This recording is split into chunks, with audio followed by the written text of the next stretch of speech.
All right, Grumpy.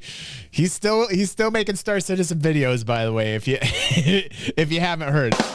Still quitting, still in the process of quitting. GrumpyEye making more Star Citizen videos, and this is titled Diva's like, no. Why are so many developers leaving Star Citizen? Okay, we're talking about Papy leaving recently. Right, this is going to be a shorter video because it's not the type of stuff that I want to talk about anymore. I'd rather play other games and make videos on other games that are good than... But I need the clicks and the monetization, so I'm going to keep making Star Citizen videos. like talk about this, but I want to inform you guys and share my thoughts on what's happening with Star Citizen right now. So if you don't know, prepare yourself to press F in chat or like in comments, because a lot of very important people have left Star Citizen. But let's talk about it. Hello, my name is GrumpyEye.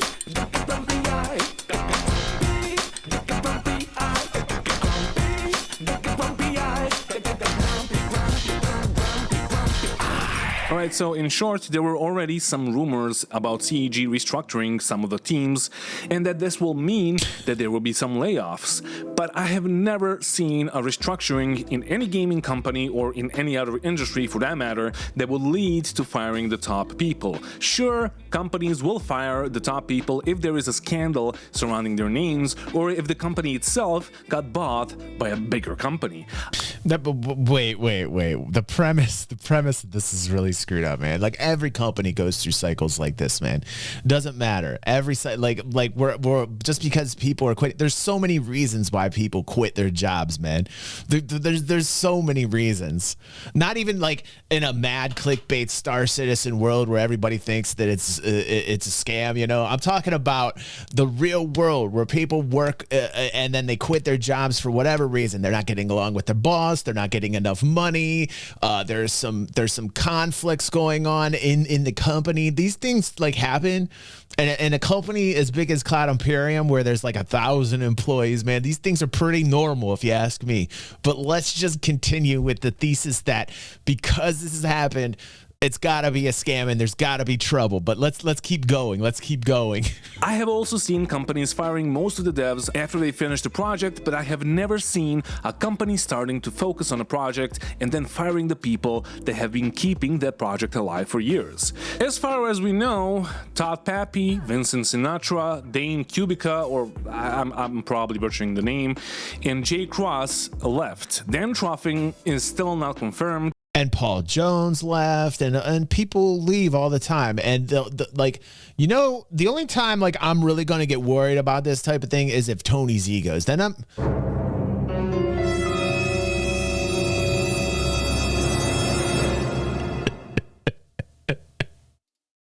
But his Spectrum profile badge has changed from staff to backer. The same thing happened with Todd Papy's Spectrum profile, but after a day or so, his profile got deleted off of Spectrum. There are some other rumors that some other lead devs are also leaving or are already fired. But I will not mention them by name because their names haven't been leaked yet. But let's talk about Todd Papy. He was basically... Thank you, Sarah. I appreciate the hell out of you, bro. Grumpy's being grumpy. That's his motive. That's his persona non grata. There we go. Thank you, Seraph. Basically the main guy for Star Citizen, and he's not a part of CEG anymore. And you can confirm it yourself by looking at his LinkedIn profile. Honestly, he was one of the few guys that felt like he was genuine, because whenever Jared asked him why some of the gameplay features are not in the game yet, he would say that the Star Citizen teams are very undermanned because most of the company is working on Squadron 42, and he would look like he was very frustrated by the fact that he doesn't have enough people working on the game, while the only thing that CEG has to show and that makes money is in fact Star Citizen. And listen, this is just my conclusion. You can go and rewatch older Star Citizen lives that he was in, and you can like see for yourself. But I think that like he was very frustrated with the state of the company and that he only had a skeleton crew. I mean, that's all speculation. We don't know. Todd looked like he was squeezing out a poop every time I saw cameras on him. Good dude, but Todd Todd always looked like he was squeezing out a poop. Like anytime I looked at Todd, Todd looked like he was squeezing out a poop. Didn't he look like he was squeezing out a poop to you guys every single time I saw Todd? I knew something was up because it looked like he was squeezing out a poop. I think that's just Todd's personality, man. Let the man squeeze out the poop. Todd was just trying to poop himself. To work with. So what I'm saying is, if that is true, if my assumptions are true, it is very symptomatic that he left right now. Always because most of the Squadron 42 teams are integrating with the skeleton crew that was working on Star Citizen for X amount of years. So one would think that it would be something that he wanted the whole time. But the important thing here is that he was one of the most successful and respected leaders in CAG. He came to CAG from Crytek, where he worked as a game director. But before that, he worked in Sony's Santa Monica studio, Atari, and Midway. So he's not a guy that you should let go that easy, especially if you consider the state of Star Citizen. Yes, it is in development. I love how Grumpy's an expert now, and he's the guy who decides that Todd absolutely had to be there for the project to be successful. That's kind of like a little bit, like you know, let's. For 13 years now, and it is in a very broken state, but it was ran by a skeleton crew for the past 7 years that he was the live game director. So if you take that into consideration, the game has actually seen a lot of progress. I mean, it hasn't, but like, considering the fact that like nobody was fucking working on it, it has seen a lot of progress. And this is something that I say all the time. It is amazing that Star Citizen even works considering the amount of people that were working on it and the scope that it wants to bring. And Todd Papy is surely one of the reasons why Star Citizen is where it is right now. And I'm not saying I would that agree with that. great... I agree that one of the reasons why Star Citizen is where it is because of Papy, man. Papy contributed a lot. Who knows what the reason is? It's all speculative until it comes out of Pappy's mouth. This is the thing that drives me absolutely bonkers. I hear so many Star Citizen content creators speculate on why Papy left. Nobody knows until Papy says something, for God's sake. It just starts driving me crazy, man. I am detecting salad vibes because it's all really speculation until Papy says something. Warning. Thank you, Incoming Stunner. salad vibes. Thank you, Stunner. I'm going to watch just a little bit more because, like, you know, this is all pretty much speculation right now. But, like, this is, hey, listen, this is Grumpy's opinion. He's entitled to his opinion. State, but every now and then we hear that like 2 to 4 guys who worked on a long-awaited feature, or that one of the features that was broken for a while got worked on and fixed by an intern in his spare time. And then you start to realize why everything takes so much time and why the game is so goddamn broken. And it's obvious that some of the things are changing right now. We're getting the preview channels with Pyro and the replication layer, and we got much more content and fixes in the past 4 months than we did basically in the past 4 years. No. All that work is a culmination of at least 4 years worth of work. It didn't just happen in 4 months. That's again. That's because everybody was reporting that there was no progress happening because they don't understand game development. That shit is it's always being worked on behind the scenes to this point. It wasn't like they just popped this out in 4 months. They've been working on this for years, and they decided to showcase a lot of it as CitizenCon in 2023. And it depantsed a lot of the Star Citizen content creators that were saying there was no progress. Very big Star Citizen content creators, mind you. Those that a lot of people listened to were telling you there was no progress happening in 2023. Who is the only person that was telling you, don't listen to them, progress is happening, keep the faith. If you're a fan, you're going to see it at CitizenCon. And what happened? You saw it. I'm in a fountain.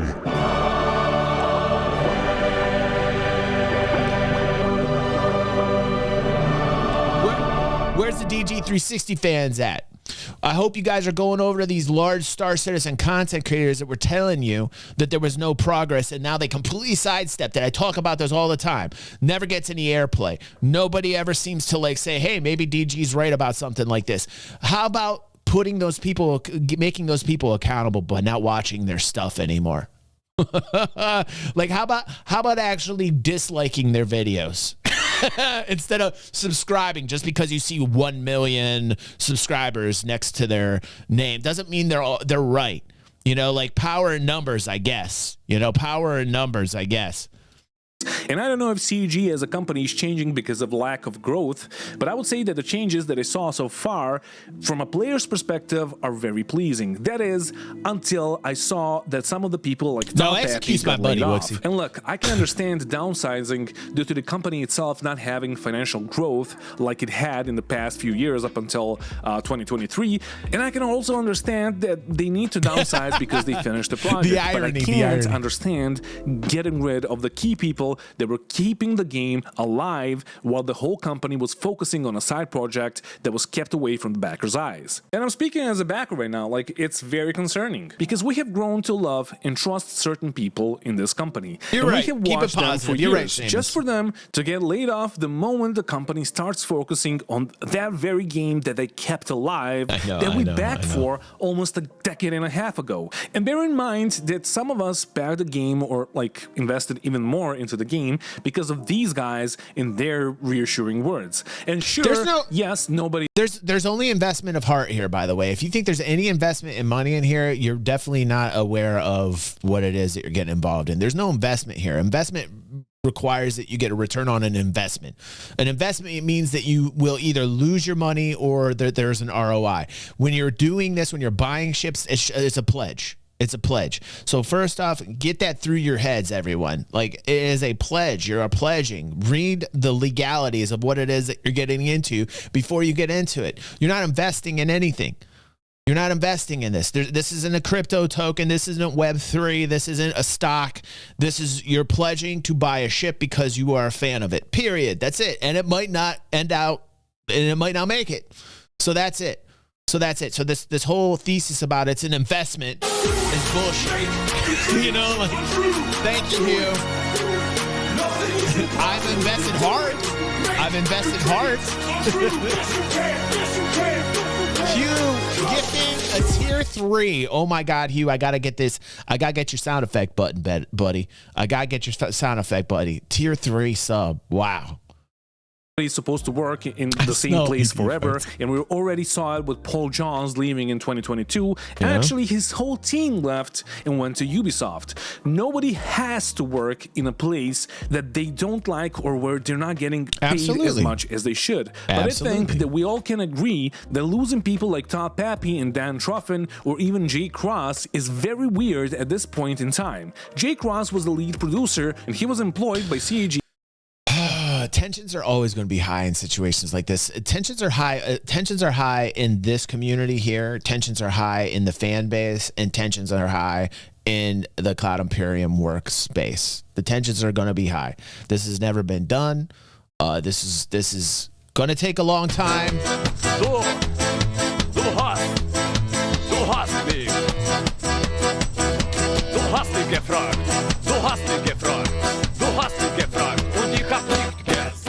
And, you know, personally, if they do this, right? If Cloud Imperium does this, thank you, by the way, let's go. I appreciate you. If they do this and make the everything game, man, are the people that left going to be kicking their own ass. Because, like, at that particular point, you've achieved something that nobody else has, man. That just, to put that feather in your cap that you stayed the whole time, dude.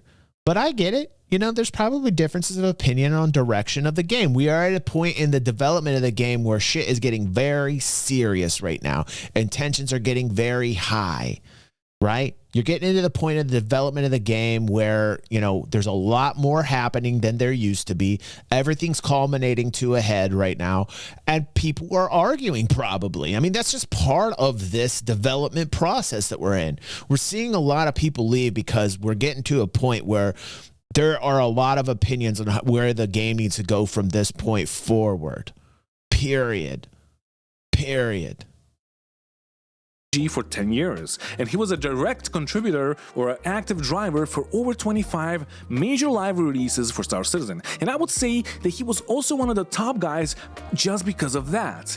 On the other hand, Dan Truffin was working on most of the PU related stuff, including base building, and I have to ask now, did they put a pin in base building like they did with the Banu Merchantman when Paul Johns left?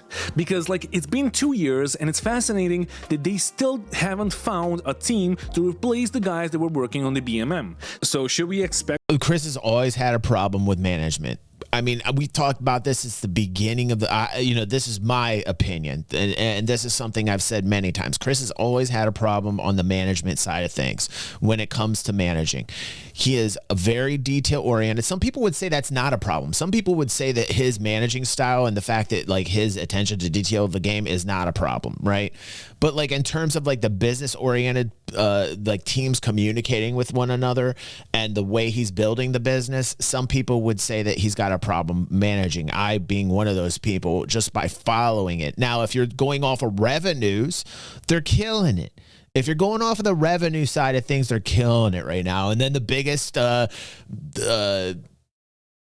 flashback I get when I say something like that is like, well, oh, DG, it's all ship sales. It's all ship sales. Of course it's ship sales, man. That's what's making people, that's what's giving out the paychecks to the people that are working there. Of course, it's ship after ship after ship after ship. It's always going to be. When will the model change, right? When people stop spending. Are people stopping the spending? No. In fact, they're increasing it. So they're in suck the money into our vault mode right now. I mean, that's what they're doing right now. That's what a corporation does, man. That's what a corporation does. Oh. Expect the same to happen with base building? Like, if the rumors are true and then Troffin, like, actually got fired? Like, look, they all seem like great people and none of them made an angry post on LinkedIn about them getting laid off. Todd was basically the only one not to post anything about him being a part of CAG anymore. He just like changed his status, and Dan isn't active on most of the social media platforms. But with the absence of a written statement by CAG, it all just looks super weird. But like, looking at the posts that the other guys made on LinkedIn, I'm sure that it's not a scandal that made them leave. Like, assuming that at this point would be just stupid. So it looks like CAG is just downsizing. But again, it's weird to get rid of some of the top guys or for them to leave when this happens. I mean, we all know it didn't have to be where, like, how Grumpy's framing this, where Cloud Imperium said bye-bye, Todd. It could have been Todd that was like, enough of this, you know? know that most of the companies downsize by firing people that have the least experience or employees that weren't working as hard as they should. So I can't tell you why any of this is happening right now, and nobody can except CAG themselves. But the lack of a statement from any of the sides seemed very symptomatic to me. And everything that I said in this video or anything that... Yeah, it could be like Let's Go saying he could have missed his family and wanted to spend more time with his family. Pappy might have the money where Pappy might have FU money. Pappy might have just said, okay, enough of this. I don't need the stress in my life. I'm just going to chill out with my family. There's so many things that could have happened here. The way that Grumpy's framing this is a little bit, misleading. That anyone else says about this whole thing is pure speculation, because none of us really know what's happening, and I'm pretty sure that the devs themselves have an NDI that will last for a couple of years at least, so they will not be able to talk openly about what happened. Oh, what's up? Alpha Papa Papa? Alpha Papa Papa. Happens, why they got fired, and like what's happening in CAG, like at least in the near future. But I'm sure that the truth will unravel itself at some point, and I'm hoping that it's not going to be too bad or too late. And when I say that, I'm gonna say this: as cool as Pappy was, as much as I liked him, it's not gonna make a goddamn bit of difference. It's not. Like at the end of the day, it's a company that's making a product, and depending upon the people that are working on it, it will get done faster or later. This has been shit. I'm starting to feel more Salad vibes, man. I'm starting to feel thinking about Blizzard and all of the controversy that is surrounding that company, with a bunch of statements made by like ex-developers about how they were mistreated, underpaid, strongmanned, and lied to. I applaud Pappy for not saying anything about this. I think it's super professional. It could be a non-disclosure act. It could very well be an NDA for why he's keeping quiet on everything. But, I actually salute the dude. Like, anytime I had a job where I either quit or was let go, that was it. That was it. Simple as that, man. Like, I didn't say anything bad. Even if I didn't like the company, I wouldn't say anything bad about them. This is professionalism, man. It's just professionalism. I mean, that's how you act as an adult. for years while they were working overtime, just hoping that the promises that they got from the higher-ups will come true at some point, but it never happened, so they left or got fired. But one thing is certain, the gaming market is slowly shifting towards what it was 2 decades ago, and the companies will have to follow those trends if they want to survive. Games like Baldur's Gate, Palworld, Lies of Pi, Armored Core, Helldivers are setting new standards and rules that AAA teams like Star Citizen will have to follow. Thank you for stopping here, dude. To live a long and prosperous and a healthy life. And one of those standards is not to overpromise and then underdeliver. And the second one is not to monetize every single fucking thing in the game. And that is exactly why companies like Activision Blizzard and Bungie are falling apart. And that's exactly what I was talking about 8 months ago when I made a video that's called Greed is Killing the Gaming Industry, and you can watch it by clicking here, just like queue it up in the next tab. Bungie had Destiny 2 completely locked up behind microtransactions, and every DLC that they released was worse than the one before it. Blizzard did the same with Diablo 4 and Overwatch 2. Overwatch is still one of the biggest competitive games out there. Greed is killing the gaming industry. All right. I can't do it anymore. Listen, Grumpy, dude, I'm sure you're a nice dude. You know, like, you're just, listen, you're making content, bro. That's what you're doing. And, you know, it's just not my style, and it's very speculative. I'm not, you know, I just want to hear it from Papy, and if Papy ain't going to say it, then I'm not going to speculate, you know. And in terms of, you know, moving forward with the project without Papy and others that I really liked, it keeps going. It's its own living, breathing entity right now. And there's been a lot of progress in this, even though it's been slow. We've all seen the progress. We've all seen the changes. And it happens, and it'll keep going, and it'll keep happening until it fails or it succeeds. All right, Pepe.